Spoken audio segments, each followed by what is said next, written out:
a great pleasure to welcome Cliff de Wit, Group Chief Innovation Officer at Accelera Digital Group. Cliff, it's really good to see you, man. I mean, you and I have chatted several times over the last few years, and you've always left and planted lots of seeds in my brain. And I was just talking before we started the interview how fast the pace of technology is moving in innovation. And the stuff that you were talking to me about 7, 8, like 9, even a decade ago, is now coming to fruition. So it'll be interesting to chat to you to see where you're at and where the world is going. But good to see you again. Yeah, you too, Aki. Really nice to see you again. I mean, I think we've chatted on radio, off radio, and on interviews. So always lovely to talk to you. And yeah, I think likewise, right? I think you've always been a proponent of pushing what technology can do. So it's amazing to see between the conversations we've had, sort of what's materialized. Some of it hasn't, some of it has, some of it's different to what we thought. But I think nevertheless, the world is definitely more technology advanced in the last 10 years than when we started talking maybe 15 years ago. So it's amazing. No, absolutely. Well, listen, for the viewers who may be unaware, could you tell us a little bit about yourself and a little bit more about Accelera Digital Group and what you guys do? And I mean, I remember you all the way back to Microsoft days and before that. So you've had quite a few roles. You're no stranger to the world of technology, but tell us a little bit about yourself and the Accelera Group. Yeah, so thanks. I mean, just in a very quick way. I mean, yeah, as you said, I sort of spent a lot of time at Microsoft, 18, almost 20 years. I did a startup, I suppose similar to your story a little bit. So I tried my hand at building a small business. Learned a lot of lessons on that way about how capital works and venture works. And then up until recently, I was the CTO at MedStar. So I did a customer side piece of work, which was by design in some respects. I think it's one thing working for these big tech companies that sell stuff to people, but I think it's a very different thing when you're on the customer receiving side by having to live the life of absorbing technology. So I did that for 3 years. A really interesting mixture of hardware and software, actually. So we built some pretty groundbreaking stuff. And then recently I had the opportunity to join a bunch of friends, a bunch of ex-Microsoft people, ex-Google people, and we're building an AI data sort of consulting organization from the ground up. So we're just north of sort of 60 odd people now, sort of building a modern take on sort of what a consulting and data AI business should be. We've got offices in Johannesburg, in Kenya, in Ethiopia, in Angola, opening up offices in the Middle East. So expanding quite quickly. And I guess just fueled by this demand for skills in this data AI security world. And we're also doing a bunch with Google on the advertising side. So it's such an interesting subject. As the sort of world becomes more and more digital, more and more AI, I think many traditional roles in organizations are becoming capable of being delivered using modern tools. So I'm really intrigued sort of by this intersection of marketing and data. And I guess I'm using this term quite often these days, is that jobs that used to be art are now really often becoming a science. And this is true of sort of many roles inside organization. And I think that marketing piece is one example of that. So in a nutshell, that's what we do. We help customers sort of understand this new world and then lift up our sleeves, roll up our sleeves and help them actually build that. That's kind of what we are. Okay, well, that's brilliant. And it's very topical in the world that we're living in today. Future-focused, innovative technology is more topical right now than ever before. And you talk about AI, but it's amazing when you talk to organizations, the AI readiness gap is a major issue. I mean, organizations, they understand that this is, these are the train lights coming towards you. But some people don't understand how to react. Could you unpack what this AI readiness gap is? Because I think it's so important to differentiate this. You often find organizations go head in and they realize we've spent all this money, but we're not getting what we're supposed to be getting. And I guess there are so many different aspects to how ready your AI is. And what is that gap? Yeah, definitely. So I think about it in two ways, Aki. I think there's sort of probably the consumer side, the user side, and then there's the creator side. Maybe we should tackle those independently. I think in terms of the consumer side, let's start there, because I think most people resonate quite well with that. I think the gap really, when you think about the gap, it's, I suppose in pure definition is, do we have a workforce or do we have consumers that are able to leverage these modern tools that are coming down and at us at such a terrific rate, right? I think certainly in the pure consumer world, it's largely self-fulfilling. So, I mean, you can just see when GPT was released, or as Google releases new version of Gemini. I think many cases the adoption of that is done through self-discovery, and so the gap there, I would say, is rather low. I don't think there's much of a concern because I think it's in some ways self-taught. I think where we get a little more concerned on the consumer side is when you get into the work world, right? Because the sophistication of the tools actually grows quite quickly.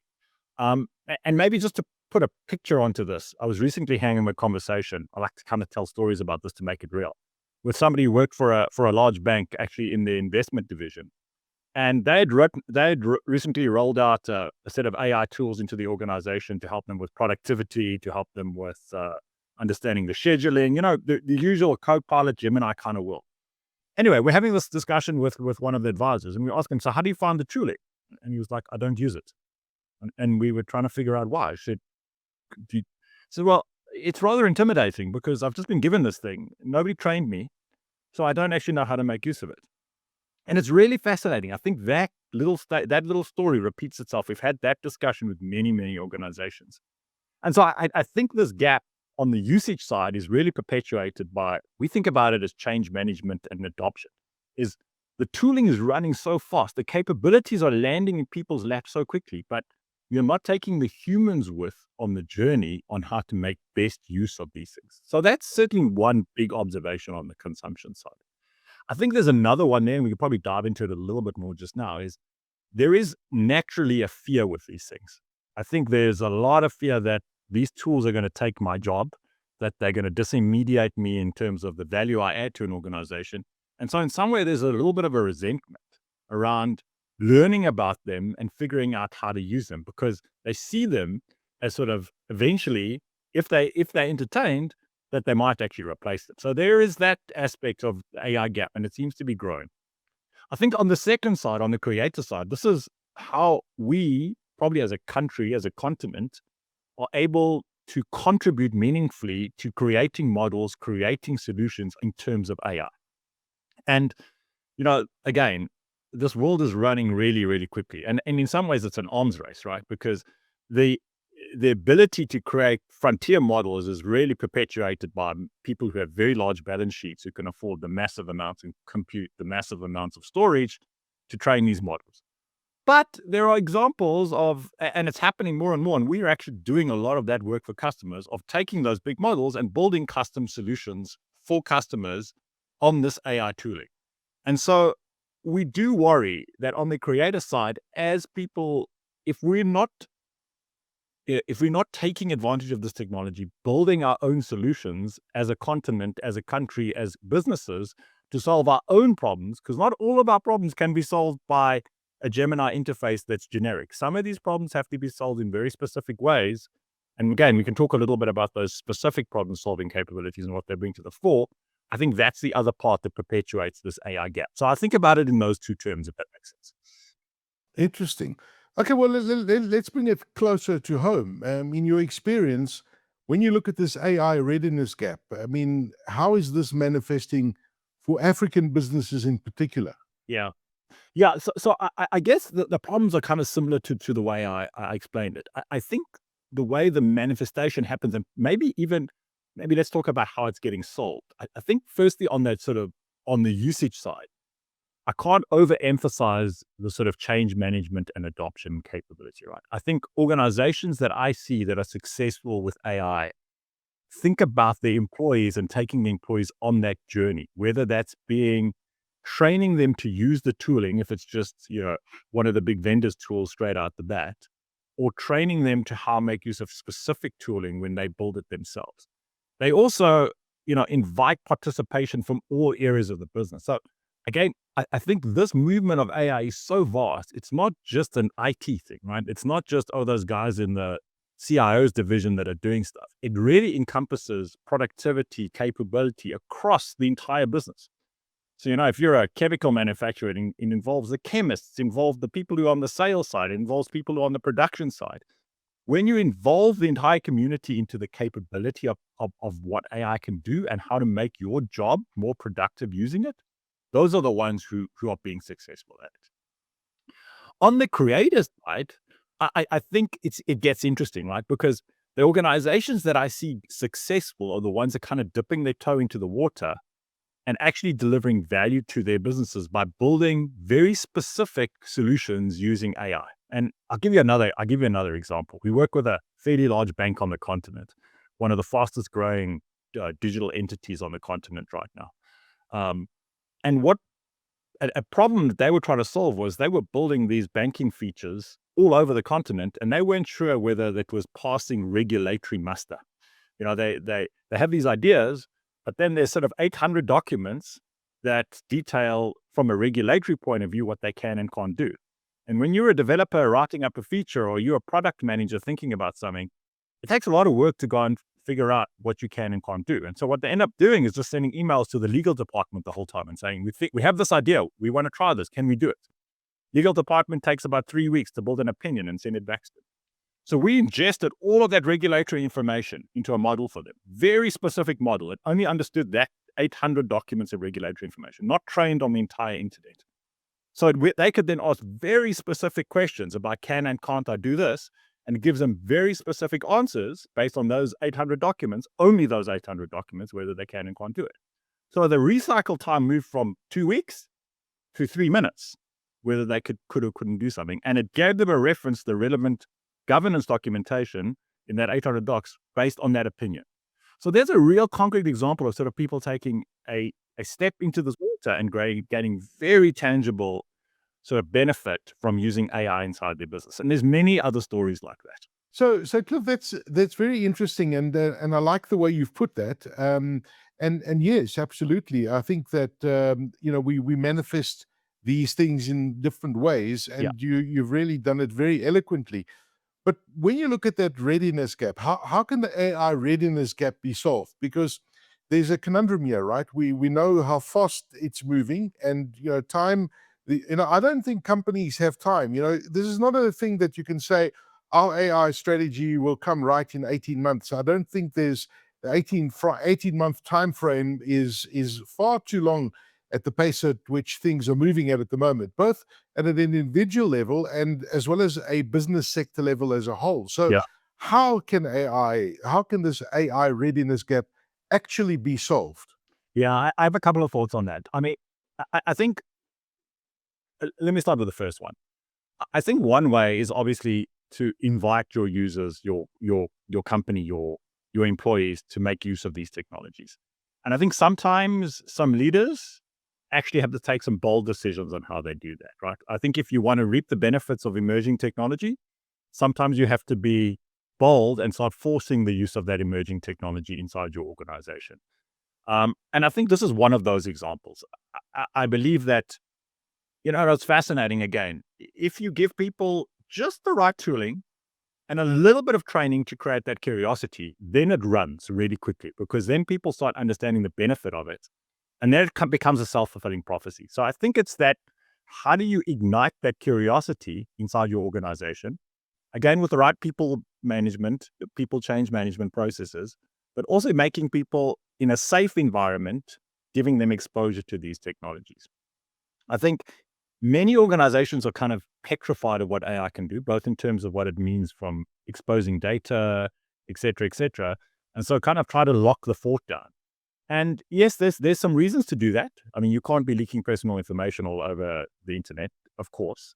So there's definitely guardrails you need to put in place. But I think you also need to give people the freedom to experience the tooling, understand what it can do for them. And then, just like in the consumer world, once they understand it, they will learn and grow very, very quickly. The second thought I've had that kind of works really, really well, and it kind of ties back to this example that I just gave you about sort of the very specific uses. I find that organizations that think about problems that they have, very distinct and well understood problems, and solve them using AI capabilities, tend to garner adoption very quickly. Because if I give you a tool that really solves a problem that you have and is understandable and immediately gives value back to me, the users tend to adopt that very, very quickly. And so organizations that I think, and this is not rocket science, Aki. This is, I guess, Aki personified over the years. It's organizations that think about the problems that they have, are able to contextualize and understand their problems, define them, and then find solutions for them using this technology and roll them out to the users, are gaining major benefits from AI. I think there's a lot of sort of bad reputation with AI projects because it was kind of seen as the new kid on the block a couple of years ago. Organizations hired data scientists and all kinds of smart people to play, in quotes, play with this technology. And then they looked at it a year later and said, but we've paid these smart people to do all kinds of interesting stuff, but it actually has added no value to our organization. Therefore, this technology is bad. That's not the case. The technology is amazing. What happened was you didn't define the problems that you wanted to solve well enough. You just let people play in the corner and then you blame them for not giving you valid solutions. So I think that's how we think about this thing. Let's solve the real problems inside organizations. These technologies are amazing at solving those problems in a creative, interesting way that we've never done before, and unleash that value on your organization. You'll get amazing results. I love what you said, ignite their curiosity. And Yeah. I'm going to use that if you don't mind, because I think it's just a brilliant phrase, because once and would you do that in in a sandbox environment in an organization, put out all the tools and you said, have the guardrails, but you know what? These are the tools, go and play with them, spark, ignite that curiosity and see what's capable Yeah. from these So tools. we've done various things. That is the one way. The other way, we use this word, a promptathon. So instead of, the good old days, we used to have a hackathon where people used to get together and write code and try some. These days we try a promptathon. So we get a bunch of people in a room and we say, look, pull out your agent, your Copilot, your Gemini. Let's try putting some prompts into it and show you how various prompts can solve your problems, right? And once people try it a couple of times and they realize, oh my goodness, I can get this thing to answer this type of question. Hey, what happens if I ask this? We're going to be able to do that. Then the curiosity just gets ignited and the fire starts burning. So we kind of move from hackathon to promptathon. That's sort of one of the ways we prime that engine. I like that. I like that. So, look, it's very important for businesses to build an AI-ready data foundation. Yes. I mean, this is what your future of your business is going to be all about. To ensure that they're appropriately prepared for implementation of AI solutions in the future. So how can businesses go about building this foundation? Because that in itself is the tricky part. Because we know how valuable the data is, Yeah. but if it gets into the wrong hands, Spot on. that it can be disastrous. And you said it yourself, you need to have guardrails, you need to protect your data. It's your Spot on. gold. Spot on. So you're absolutely right? And honestly, I literally just walked out of a conversation with a very, very large telco in this country about this exact conversation. I think large organizations, actually large and small organizations, are beginning to realize that the data inside their organizations and the data tooling inside the organization is the fabric of getting this thing right. It's the foundation of getting any of these solutions in place. If you don't understand your data, where it comes from, the shape of it, how it's stored and how it's queried and how it's processed, very hard to build sustainable AI solutions. So you're 100% correct. Sort of lots of, let's call it, foundational investment right now is happening around modernizing data architectures, data stores, data processing. And I think here the cloud provides us a massive opportunity. I think the scalability, the flexibility you have, the access to world-class models in any of the large hyperscalers is amazing, right? And so we see certainly a trend in the local industry of customers looking at their current data estates and modernizing them onto one of the big cloud data estates, right? And here again, we work very closely with the Google guys on what they're doing with BigQuery, but this is true of many, many of the sort of organizations we speak to.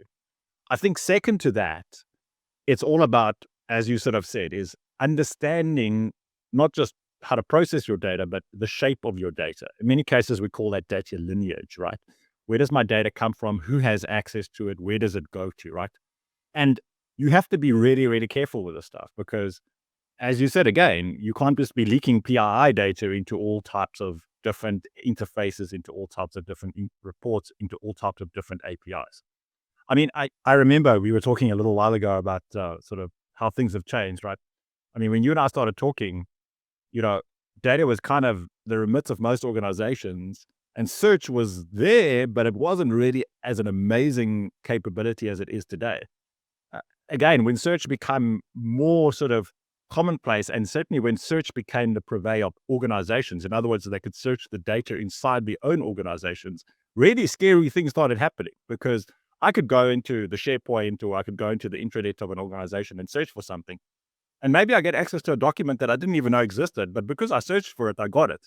And if the right permissions weren't in place, I could get access to that data. This is kind of getting fast forwarded to we find ourselves today on AI, where now we've got intelligent agents reasoning over all of these data stores. And I have a prompt now that I can ask it for anything I really want.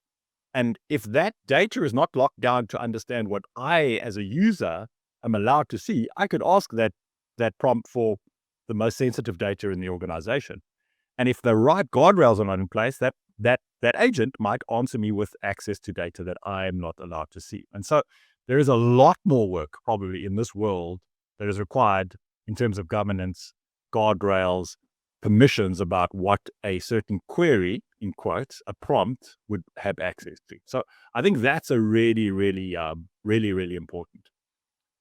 So those are kind of the ways I think about it. Maybe the last point on this. I think again, it's important again in that terms of getting your data estate right, to understand not just at a technical level, but at a business and strategic level, what data can do for your organization. And what I mean by this, Aki, is that I think up until now, sort of data has been thought about mostly in terms of operational reporting. It's like a rearview mirror for most organizations, right? They process a ton of data to kind of see what has happened, right? It's backward looking. What was our sales last month, right? Like we had this campaign. What were the results of this marketing campaign, right?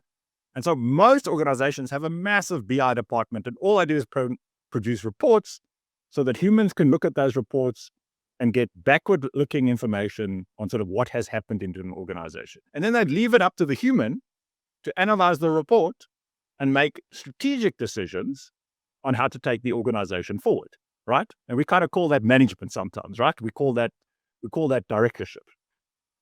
But if you think about this AI world, right? The one thing AI is exceptionally good at is prediction, right? And so if we have large amounts of data and we have a strategy that the organization is trying to achieve, the models are really, really good at starting to predict the consequences of making decisions, and you can test different scenarios. So I think one thing that we're starting to see more and more is that organizations that understand this are starting to use the models to not just look backwards at the organizations, but start predicting what potential outcomes could happen based on different scenarios, and use the data modeling to predict where they want to be, not just look at where they have been. That's kind of the last point I'll make on this. Yeah, it's another brilliant one. The rear view mirror analogy, I love it. And it's so true. Hey, that's exactly what reporting is. It just tells you what's happened, but it's not telling you what's going to happen in the future and how you can prepare for what's about to happen as well. And that's how good data is with AI analytics, and using today's modern day technologies is critical. So, Cliff, how do you guys actually work at Accelera Digital Group? Let's say I'm an organization, I'm a business, and I'm saying, listen, this what Cliff is saying is making a lot of sense to me. We need to speak to Accelera Digital Group. We want them to help our business bridge this AI readiness gap. How do you guys come in and facilitate this?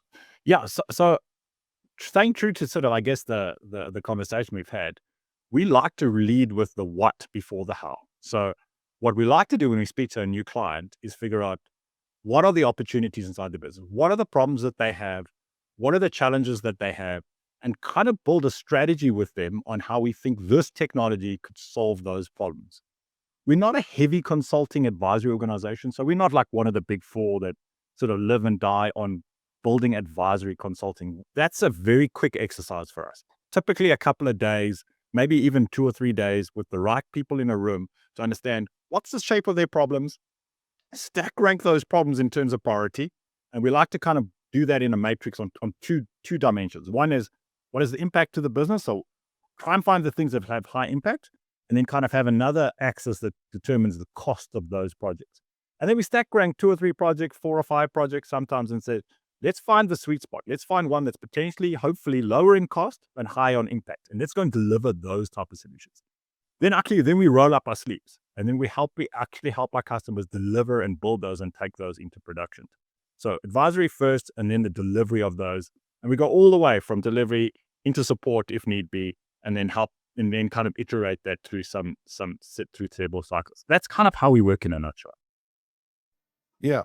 And do you work with all businesses? Because I think this is the one thing that when you talk about AI and when you talk about how organizations use their data, this revolution is impacting every single business. But every single business has access to different funds and different budgets to dealing with the issue. But at the end of the day, are we talking here medium, large businesses, or do you deal with small to medium-sized businesses as well? Do you talk to everyone? We are in some ways not a massive organization in our own right. Like I said, we're sort of 60, 70 odd people.